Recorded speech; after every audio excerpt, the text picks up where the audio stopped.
우리는 상처를 안고 살아가는 존재들입니다.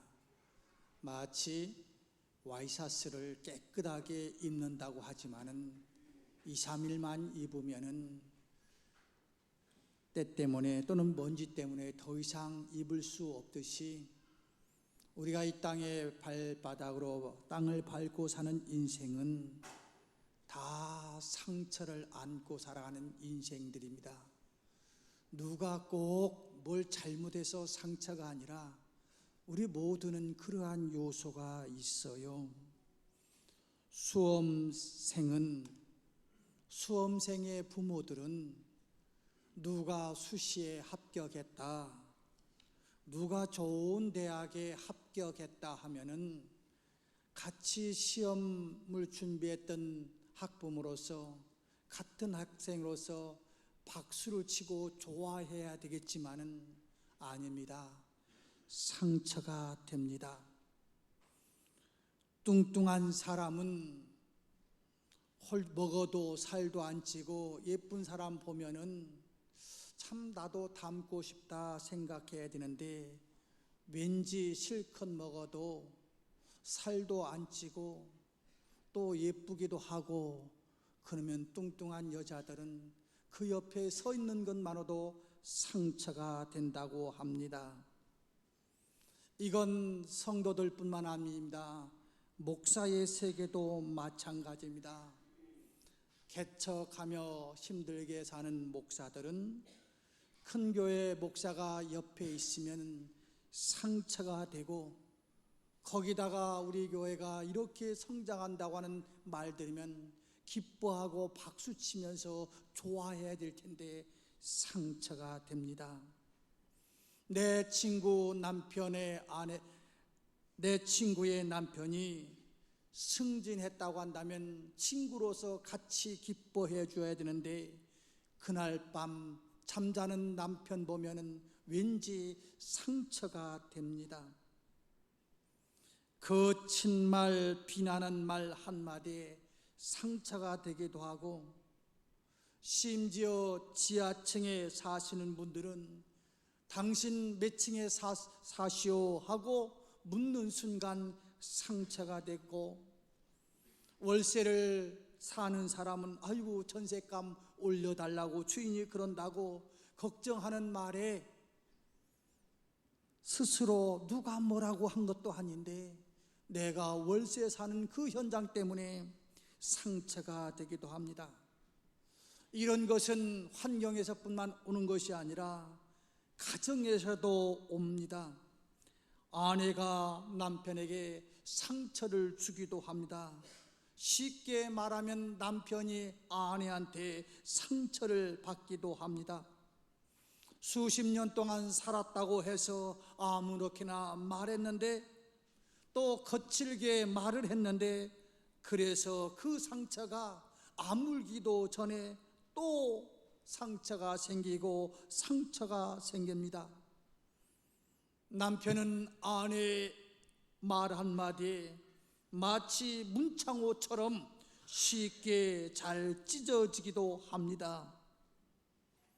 남편만 그렇습니까?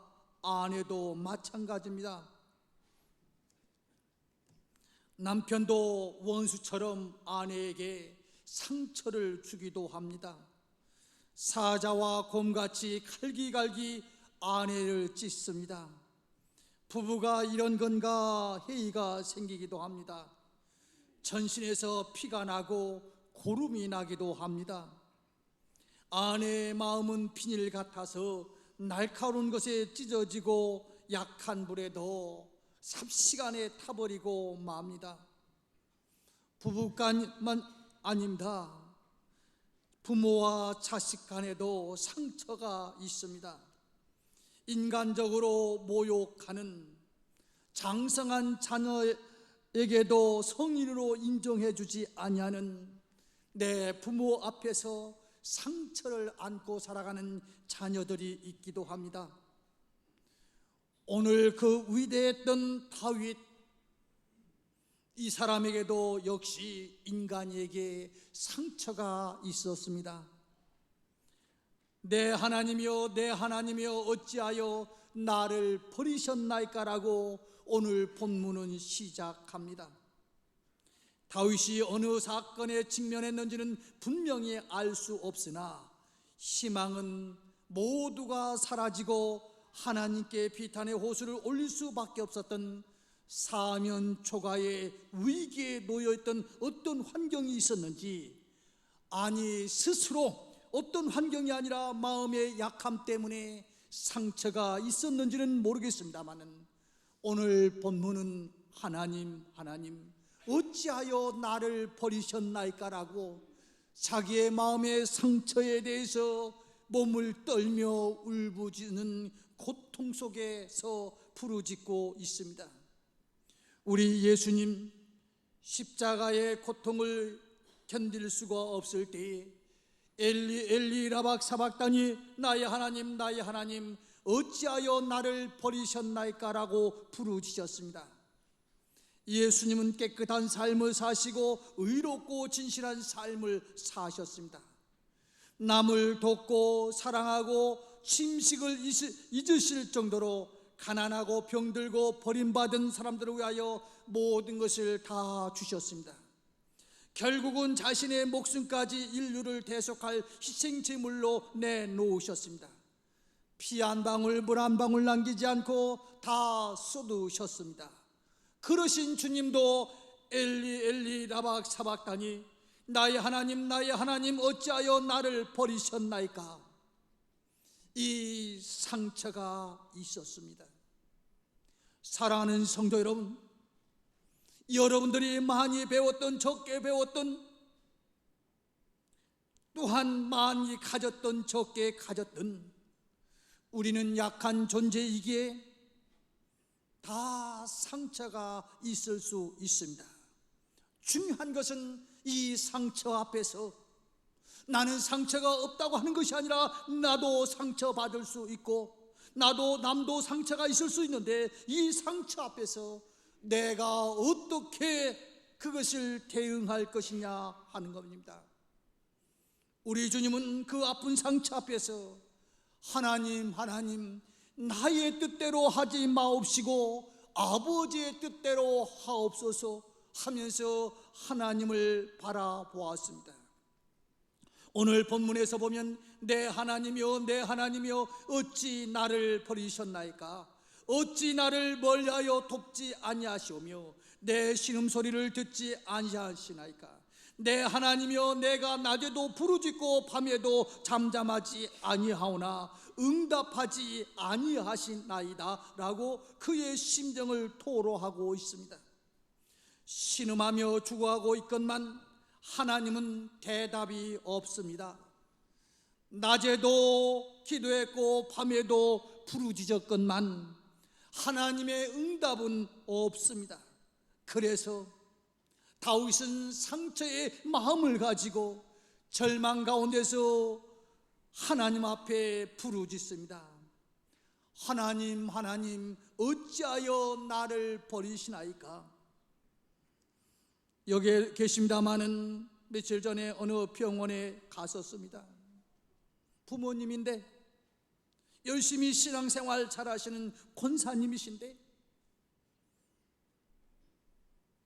암이라는 겁니다.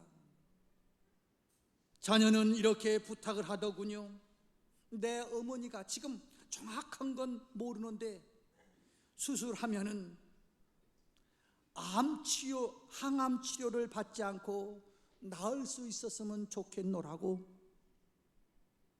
근데 오늘 여쭤보니까 항암 치료를 해야 된다고 그래요.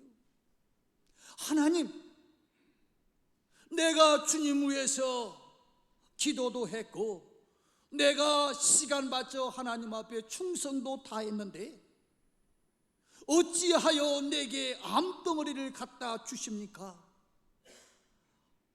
내가 그렇게 주님 앞에 가기 전까지 잠자는 듯 하다가 하나님을 만나게 해달라고 기도했는데 하나님 그 고통 속에서 내가 항암 치료를 받아야 되겠습니까? 라고 부르짖을 수 있는 것 아니겠습니까? 아니 오늘 다윗, 그 위대한 다윗, 어떻게 하면 하루에 12번 죽고 싶어도 죽을 수 없는 다윗이었는지 모릅니다. 그래서 다윗은 부르짖습니다. 하나님이 나를 버리셨다고. 신음하며 기도하건만 하나님의 응답은 간대었고, 눈물만이 옷깃을 적실 때면 원망의 탄식이 저절로 나올 수밖에 없는 것 아닙니까? 그래서 오늘 본문 6절 8절에서 이렇게 말합니다. 나는 벌레요 사람이 아니라 사람의 비방거리요 백성의 조롱거리니이다.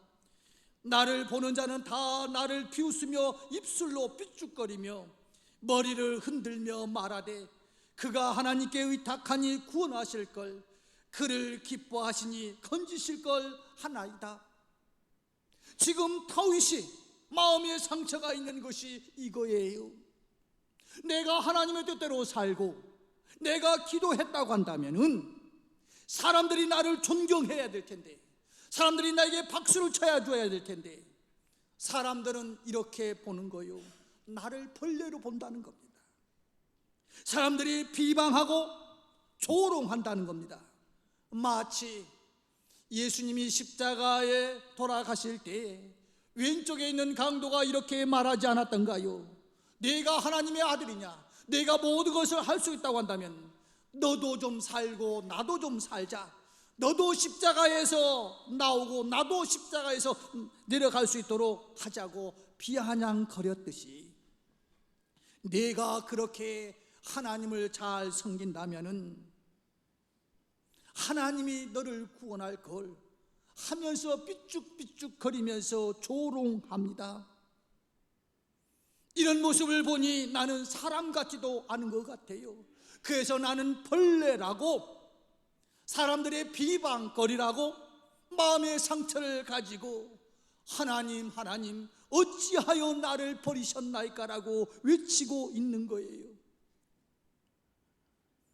그런데 말입니다, 이 시를 가만히 살펴보면은 보통 성서학자들은 이 시가 고난의 시, 탄식의 시라고 보시는 분들도 있지만은 다른 성서학자들은 이렇게 봅니다. 이것이 탄식의 시, 고난의 시가 아니라 의지의 시라고. 왜냐하면 4절에 보면 우리 조상들이 주께 의뢰하고 의뢰하였으므로 그들을 건지셨나이다 라고 말하고 있고, 19절에 보면 하나님이여 도와주십시오 라고 하는 의지가 뚜렷하게 나타나 있는 고난의 시, 탄식하는 시가 아니라 오히려 하나님을 의지한다는 겁니다. 사람들은 상황이 어려우면 눈을 떼지 않고 그 상황만을 바라봅니다. 누군가가 힘들게 하고 괴롭게 하면 그 사람만을 생각합니다. 그러다 보면 불면증이 찾아오기도 합니다. 식욕을 다 잊어버리기도 합니다. 자신도 모르는 사이에 속에도 쓴물이 나오고 그 때문에 더욱 괴롭습니다. 문제는 점점 더 악화될 수밖에 없습니다. 이처럼 영원히 어두운 밤에는 문제와 상황에서 눈을 떼고 눈을 들어 하나님께 초점을 맞춰야 합니다. 그럴 때 비로소 자유를 얻을 수 있습니다. 우리를 괴롭히는 모든 것들로부터 풀려나고 어둠 속에서 빛을 발견할 수 있습니다. 다윗은 하나님이 멀리 느껴지는 상황에서 오히려 하나님을 떠올리며 하나님께 그의 시선을 집중시킵니다. 아무리 기도해도 응답조차 없으신 하나님이었지만은 실망하지 않고 하나님이 누구인지를 다시 생각하며 하나님께 온 마음을 집중시킵니다. 그리고 하나님을 찬양합니다. 이스라엘의 찬송 중에 거하신 주여, 주는 거룩하니이다. 레위기 19장에 보면은 주님은 거룩하다고 하나님께 대한 믿음의 고백을 합니다. 과거에 그가 양을 치며 들에서 찬양할 때 임재하셨던 하나님, 악신에 사로잡혀서 기로하는 사울 앞에서 수금을 타면서 하나님을 찬양할 때 임하셨던 그 하나님을 떠올리면서 지금 그 상처 속에서 상처를 부여잡고 남을 원망하면서 스스로 좌절하는 것이 아니라 찬송 속에 거하는 주님의 시선을 집중시킵니다. 여러분들이 잘 아는 바울과 실라의 사건을 아실 것입니다. 주님의 일을 열심히 했던 주의 종들, 붙잡혀서 죽도록 얻어맞습니다. 그리고 감옥에 갇혔습니다. 손발은 착고가 채어졌고 밖에는 간수들이 지키고 있습니다. 하나님이 살아계시다면 어찌 이럴 수가 있겠습니까? 하면서 얼마든지 원망하며 내 상처 속에 더욱 상처를 내면서 거기에서 어두운 밤을 지낼 수도 있을 텐데, 바울과 실라는 찬송 속에 거하는 주님을 바라보면서 찬송할 때 옥문이 열리는 사건이 있었음을 우리는 알지 않습니까? 옥문이 열리는 사건 속에서 간수들이 어떻게 해야 살 수 있느냐고, 어떻게 해야 구원받을 수 있느냐고 묻는 그 문음 앞에 주 예수를 믿으라, 그리하면 너와 네 집이 구원을 얻으리라고. 그렇습니다. 하나님은 한결같은 분이십니다. 우리가 처한 상황과 감정에 영향을 받지 않고 변하지 않으신 분입니다. 우리는 영혼의 어두운 밤에는 변하지 않으시는 하나님 성품에 집중하여 하나님께 대한 우리의 마음을 힘써 고백할 필요가 있습니다. 여러분은 하나님 그러면 어떤 하나님이 떠오릅니까? 내가 주의를 범하면 채찍을 갖고 달라드는 하나님을 생각됩니까? 내가 11조 한 번 안 내면 우리 가정을 박살내는 하나님만이 생각납니까? 하나님, 어떤 하나님이 여러분들 다가오시는 하나님이십니까? 하나님, 이런 하나님을 한번 고백해 보시기를 바랍니다. 하나님은 참 좋으신 하나님이다. 하나님은 우리를 가장 사랑하시는 하나님, 하나님은 나를 가장 사랑하는 하나님, 하나님은 내가 어디에 있든지 늘 함께 하시는 하나님, 하나님은 나의 미래를 위해서 멋진 계획을 세우시고 인도하시는 하나님, 하나님은 나를 돌보시고 우리의 필요를 아시며 공급하시기를 기뻐하시는 하나님, 이 하나님을 고백하시기를 주의 이름으로 축원합니다. 우리는 상처가 있습니다. 다른 사람들 보기에 아니라고 너 같은 사람이 무슨 상처가 있겠느냐고 하지만 상처가 없는 사람은 아무도 없습니다. 하나님 어찌하여 나를 버리시나이까라고 고백할 수밖에 없는 상처들이 우리 모두에게는 있을 수밖에 없습니다. 그럴 때 그 상처를 안고 계속 그 상처를 어떻게 하려고 하면은 해결할 길이 없습니다. 저는 어릴 적에 시골에서 이제 충청도에서는 둔벙이라고 하는데, 이렇게 그 논에다가 웅둥이를 파고 비가 안 오면 그 물을 사용하도록 하는 웅둥이가 있지요. 근데 이제 뭐 다른 물길이 이렇게 확보되면 거기를 메꿉니다. 메꾸는데 이제 나중에 잘못하고 거기 들어가게 되면은 몸을 움직이면 움직일수록 점점 더 깊이 들어가 가지고 나 혼자 도저히 나올 수 없는 데까지 빠져버리고 맙니다. 그럴 때는 가만히 있고 내가 여기에 빠졌다고 소리치면서 나 좀 살려달라고 부르짖으면 지나가던 어른들이라든지 가족들이 와서 무언가 던져주고 잡아 끌어당기면은 나올 수가 있어요. 내 상처, 어떤 문제를 놓고 나에게 상처 준 그놈을 찾아가지고 내가 어떤 해결하겠노라고요? 점점 내 마음속의 상처는 커지고 말 것입니다. 오늘 다윗은 이렇게 말합니다. 하나님 어찌하여 나를 버리셨나이까라고 하는 아픔의 상처가 있었습니다마는 그 상처를 부여잡고 상처로 끝나는 것이 아니라 이제 주님을 바라봅니다. 20절에서 이렇게 말합니다. 내 생명을 칼에서 건져 달라고. 아마 다윗의 목숨을 노리는 적들이 주변에서 우글우글 거렸던 것 같아요. 그리고 21절에서 나를 사자의 입에서 구하소서. 사람을 피해서 들로 갔더니 살아온 짐승들이 호심탐탐 노리고 있었던 것 같아요. 이렇게 하나님 앞에 시선을 맞추면서 22절부터 23절에서는 여호와를 찬송하며 그에게 영광을 돌리리라 라고 외치고 있습니다. 사랑하는 여러분, 지금 이 시간 인생이 고달파 울고 있는 분이 있습니까? 눈물을 흘리는 것으로 끝나서는 안 됩니다. 탄식만 남아있어서도 안 됩니다. 그 눈물 속에 주님을 바라보시기를 주의 이름으로 축원합니다. 그 탄식 속에서 하나님을 향한 강한 의지와 믿음이 있어야 합니다. 지금 좌절과 절망 속에서 탄식하는 것은 하나님의 자녀로서 해야 될 일이 아닙니다. 탄식의 소리에서 끝나버리면 안 됩니다. 상처에서 끝나버리면 안 됩니다. 오직 탄식과 상처 속에서 여호와 하나님만이 나의 구원자이시라고 고백해야 되고, 하나님을 바라보면서 소망이 있어야 됩니다. 하나님 나를 어찌하여 버리시나이까 라고 하는 겉으로의 입의 표현 속에, 그 속에서는 하나님 나는 절대로 하나님이 나를 버리지 아니할 것인 아니하시는 하나님을 믿습니다라고 하는 고백이 있어야 합니다. 마치 고3 학생이 공부는 하지 않고 게임만 하고 있습니다.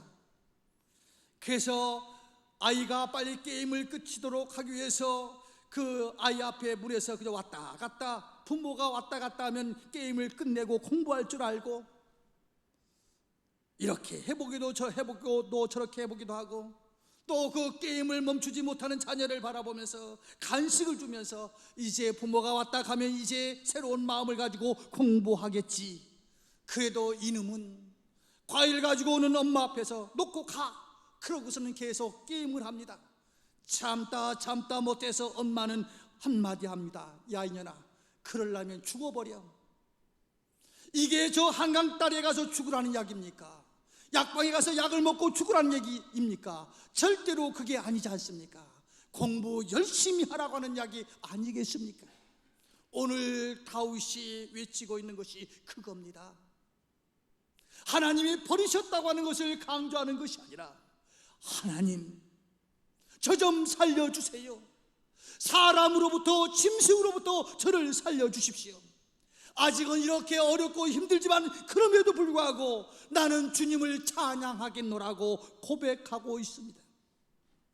제임스 와트라고 하는 사람이 그린 소망이라고 하는 유명한 명화가 있습니다. 이 그림의 내용은 이런 것입니다. 지구가 하나 그려져 있습니다. 남루하게 옷을 입은 어떤 소녀 하나가 앉아 있습니다. 그리고 그 소녀가 하프와 비슷한 악기를 가지고 연주하고 있습니다. 그런데 그 악기를 자세히 보니까 그 줄이 가닥가닥 다 끊어져 있습니다. 그리고 오직 하나의 줄만 남아 있습니다. 이 소녀는 그 하나밖에 없는 줄을 가지고 열심히 연주를 하고 있습니다. 줄이 정상적으로 다 있어도 연주하기가 힘든데, 다 끊어진 쪽에서 하나만 남아있는 선을 가지고 연주하니 얼마나 어렵고 힘들겠습니까? 그러나 그 줄을 가지고 소녀는 열심히 악기를 켜고 있습니다. 이것이 바로 소망이라고 하는 유명한 그림입니다. 인맥의 줄이 끊어지고 세상의 줄과 믿었던 사람과의 관계도 끊어져 배신당하고 나 혼자만 남은 것 같을지라도, 하나님과 내가 교통할 수 있는 한, 이 한 가닥 줄만 있다고 한다면 우리는 아름다운 인생의 노래를 부를 수 있습니다. 다니엘은 사방이 캄캄하게 막힌 암담한 상황에 처해 있을 때에도 예루살렘 동쪽 문을 향하여서 하루에 3번씩 무릎을 꿇고 간절하게 기도했습니다. 사자굴에 던져 넣음을 당함에도 불구하고 하나님을 저버리지 않냐고 하나님 앞에 소망을 두었습니다. 사드락과 메삭과 아벳느고 다니엘의 세 친구는 만약 절하지 않냐면은 뜨거운 불못불에 태워 죽이겠다고 하는 그 속에서도 하나님 나를 버리셨습니까? 내가 주님 앞에 이렇게 당하는데 이런 고난을 왜 하필 나에게 줍니까? 하고 절망에서 절망으로 끝나는 것이 아니라 오히려 하나님을 바라볼 때 천군 천사를 통해서 머리카락 하나 상하지 않도록 도와주셨고 천사를 통해서 사자의 입을 막으셨던 것을 우리는 보지 않았습니까? 다윗은 탄식으로 끝나지 않았습니다. 여러분, 우리의 절망이 절망에서 그쳐서는 안 됩니다. 그러면 실패자요 낙오자입니다. 우리들이 그 절망 속에서 하나님에 대한 소망이 있어야 됩니다. 그렇다면 우리는 소망으로 사는 사람들입니다. 지금 여러분들이 이 탄식에서 그쳐서는 결코 안 된다는 겁니다. 사람들은 말합니다. 지금 경제의 수치가 최악의 수치라고, 기업들이 다 외국으로 도망가고 있다고, 대통령의 잘못된 정책 때문에 수조 원이 날아가고 있다고, 또한 거치는 세금보다 써야 될 돈이 더 많으니까 적자가 더 많아지겠다고, 그래서 어떤 종교인은 대통령 탄핵해야 된다고 1인 시위까지 벌이고 있는 상황 속입니다. 우리는 절망을 말할 수도 있습니다. 그러나 그 절망 속에서 하나님을 바라봐야 합니다. 저 서산에 기울어진 해는 결코 사라지는 해가 아닙니다. 얼마 후면은 장렬한 빛을 발하면서 다시 떠오르는 태양이 될 것입니다. 좌절의 순간이 올지라도 절망하지 맙시다. 한 줄만 남아있던 악기라 할지라도 좌절하지 말고 포기하지 말고 상처를 상처로 끝내지 말고 그 속에서 소망을 가져야 됩니다. 말씀을 맺겠습니다. 우리는 상처 속에 살아가는 인생입니다. 누가 뭐라고 하지 않아도 상처가 되어서 교회를 떠나는 사람들도 꽤 있습니다. 주님만을 바라보지 않으면 상처는 상처를 계속 만들어갈 수밖에 없습니다. 다윗이 고백했던 것 같이 우리도 그렇게 말하고 싶은 마음이 간절할 겁니다. 하나님, 나는 낮에도 기도했고 밤에도 기도했는데 나는 지금 대우가 벌레 같은 대우밖에 받지 않는 존재입니다. 여기서 끝나면 안 됩니다. 그러나 다윗은 하나님, 나의 생명을 노리는 그들로부터 나를 보호해 주시고 나의 생명을 노리는 짐승으로부터 나를 보호해 주시고 지금 내가 문제가 아직 해결되지 않았지만 나는 하나님을 향해서 찬송을 드리겠노라고 고백했던 것 같이 오늘 내 삶의 현장 속에서 지금 내가 상처받은 것 아직 해결되지 않고 상처 속에 있다 할지라도 여러분과 제가 하나님을 의지하면서 찬양할 때 사자의 입을 막으시는 하나님을 만나게 될 겁니다. 7배나 더 뜨거운 불못불로 태워 죽이려고 했지만 머리털 하나 상하지 않는 하나님을 만나게 될 것입니다. 이 축복의 주인공들이 다 되시기를 주의 이름으로 축원합니다.